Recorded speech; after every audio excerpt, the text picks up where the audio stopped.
Konnichiwa. Today we're going to talk about expression strategies in Japanese that are so different from their English equivalents that they can cause great difficulty once we get into the real world of Japanese. And this difficulty is made much worse by the way Japanese is taught in conventional textbooks and websites and the whole Eihongo Japanese model, which teaches Japanese essentially by pretending that it's much more like English than it is, and dumbing down Japanese expressions into Eihongo-type equivalents. So let's start with one of the things that causes most difficulty because it's something that's really fundamental to English and doesn't exist in Japanese, and that is pronouns. In English, we can't get through a moderately complex sentence without using pronouns like it. If we're talking about any kind of an object, from the Andromeda Galaxy to an insect, even a moderately complex passage about it is going to contain it over and over again. And this is not how Japanese works. In fact, I'm going to say something that may seem unduly radical. I'm going to say that Japanese doesn't have simple pronouns at all, not in the sense that they're understood in English and other European languages. Now that may seem a bit extreme, but let me explain what I mean. First of all, let's take the most basic pronoun it. There is no equivalent word in Japanese to it. Nowhere in Japanese can you find anything that corresponds to it except zero. The only way to say what we mean when we say simply it in English is to say nothing or write nothing, to use the zero pronoun. Now, you may say that while we accept this, surely there are in fact pronouns. After all, most textbooks start off with the pronoun watashi. Almost every basic sentence in a basic textbook is watashi this, watashi that, watashi the other. And the ones that aren't are anata this, anata that, and anata the other. So, doesn't Japanese at least have the basic pronouns you and I? And the answer to that is no, not in the European sense. In the European languages, there is always one basic, simple pronoun that means I. It is the ego pronoun. I in English, ich in German, je in French, yo in Spanish. There is no equivalent to this in Japanese. There are many ways to say I. Watashi, boku, ore, atai, wagahai. All of them are in fact roundabout ways of referring to oneself. When referring to the person you're speaking to, you can say anata. You can also say omae, temae, kisama, kimi, and various other things. In other words, this basic personal pronoun doesn't really exist. And although we can identify watashi and anata as the most basic of them, it still isn't the same as a European personal pronoun. Most of the time, we don't use it. All this watashi this, watashi that, watashi the other in the textbooks is ridiculously unnatural. Unless we're trying to stress a particular point, we don't say this. The usual word for I is zero. The usual word for you is either zero or the person's name. None of the words for you that I've cited above, including anata, are used all that often because, among other things, they're just not very polite. And it's one of the remarkable things about the textbooks, which cause enormous damage to people's understanding and grasp of Japanese structure by compelling them to stick the masu helper onto the end of verbs and letting them believe that this is the basic form of verbs, allowing them to believe that adjectives require a copula, and they don't. And if you want to know more about the damage that desu masu does to our basic grasp of the language if we learn it before we learn fundamental basic Japanese, I've done a video on that, and I'll put a link above my head and in the comments below. The textbooks do this, which is an extremely destructive thing to do, for the reason that If you go to Japan and don't use desumasu to people like your teacher, your employer, or strangers that you meet, they'll think you're rude. Now, this is perfectly true, but of course, until you've got a basic grasp of the language, you won't be saying anything to anybody, and if you are, it'll be so inept that the last thing they're going to be thinking about is whether or not you're sticking desumasu decorations onto the end of your sentences. But having caused this damage to the learning of structure by using desumasu, they then proceed to teach you to address people as anata, which is actually ruder than not using desu and masu. If you don't use desumasu and your Japanese is pretty poor, most people will just assume that you're like a small Japanese child who doesn't really know the decorations yet. If you call people anata, even though they'll cut you some leeway because you're foreign, they'll probably find it difficult not to wince. You don't call your teacher anata, you don't call your boss anata, you don't call strangers anata, but even with friends to whom you don't need to use desumasu, you don't call them anata either. So why do the textbooks, when they actually put your grasp of Japanese structure through the ringer by forcing you to use desumasu too early, then proceed to teach you something far ruder than not using desumasu? Well, the reason is that they're prepared to sacrifice anything in order to structure Japanese as if it were English. In English, you use the simple, neutral, personal pronoun you all the time, and in Japanese, you don't. But they seem to think you're too dumb to get that. They seem to think that unless Japanese sentences are structured in such a way that they sound unnatural, but feel to you like an English sentence, with watashi this, watashi that, anata this, anata that, you won't be able to grasp it.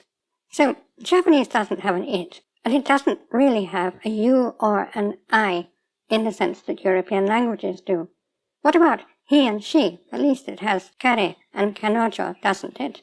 Well, kare and kanojo were introduced into Japanese in the late Edo and early Meiji era in order to translate 19th century European novels into Japanese. That's what they were for. Since then, they've become integrated into the language and they're used sometimes in everyday speech, but not nearly as much as a zero pronoun is used. For every one time that kanojo or kare are used for he or she, there are at least 100 times when the zero pronoun is used in that capacity. So, what do we do when, for example, we want to express possession? Suppose we want to say Sakura and her dog. Now, we could say Sakura to kanojo no inu. That is grammatical Japanese, but it's not very usual Japanese. The usual way of saying it would be Sakura to sono inu. And this word sono is very important here. We're taught early on that it means that, in the sense of that dog, that hat, that country. And it does.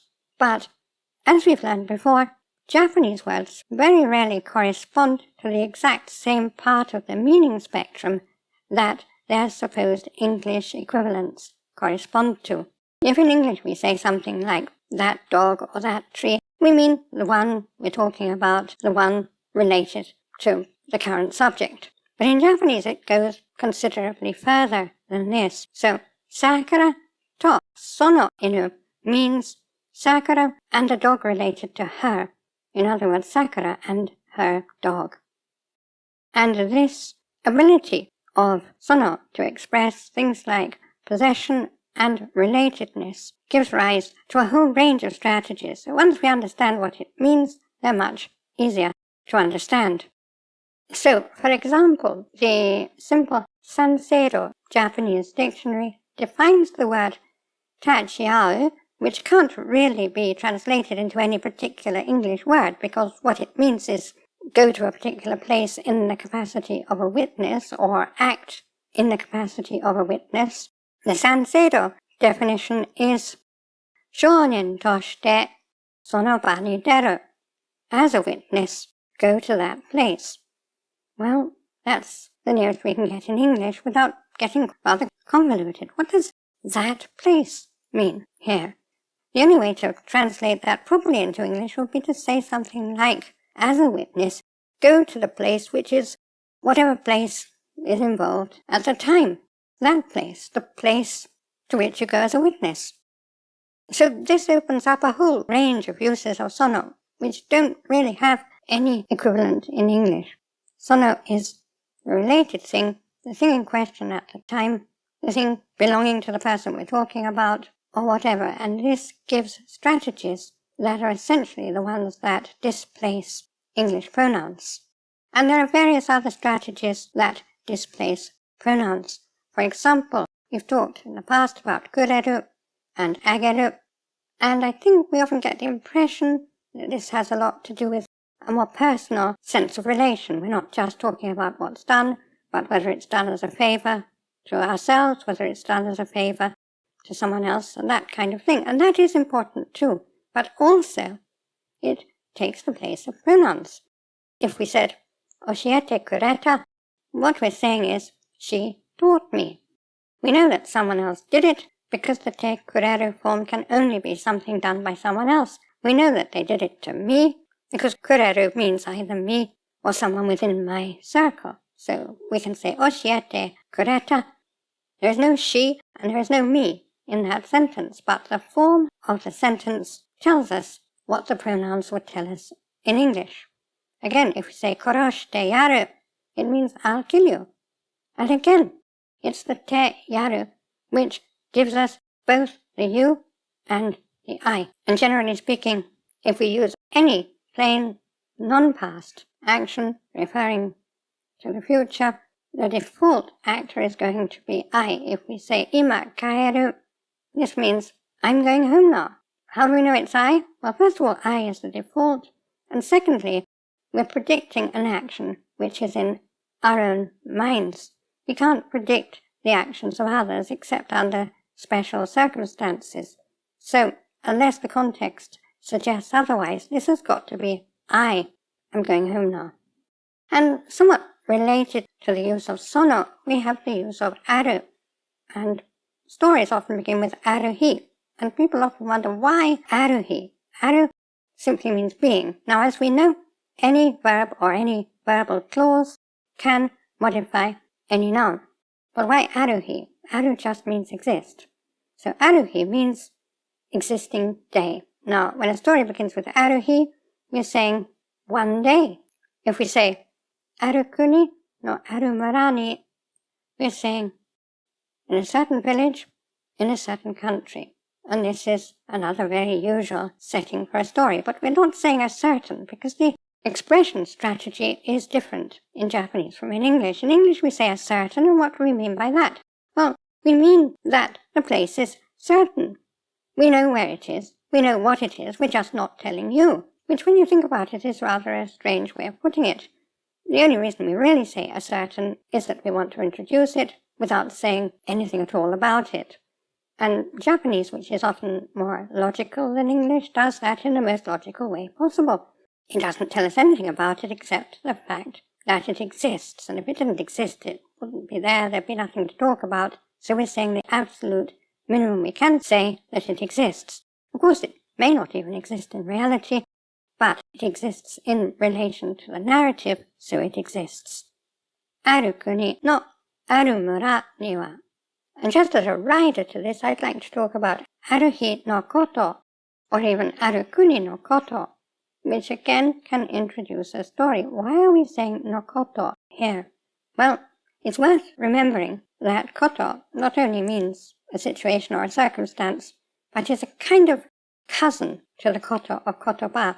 A koto is a thing, a circumstance, something that you can't just see or touch. You need a verbal story or description to convey it.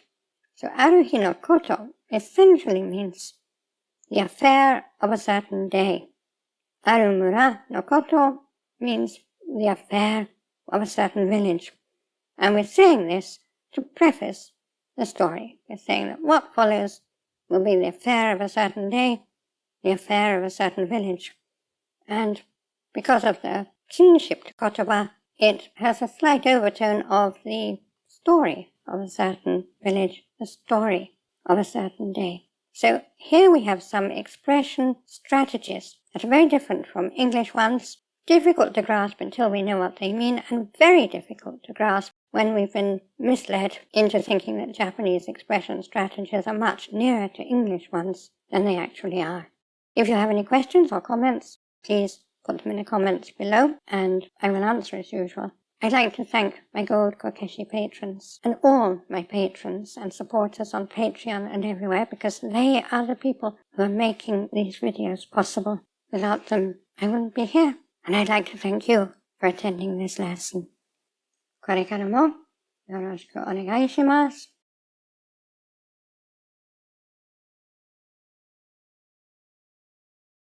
Class dismissed.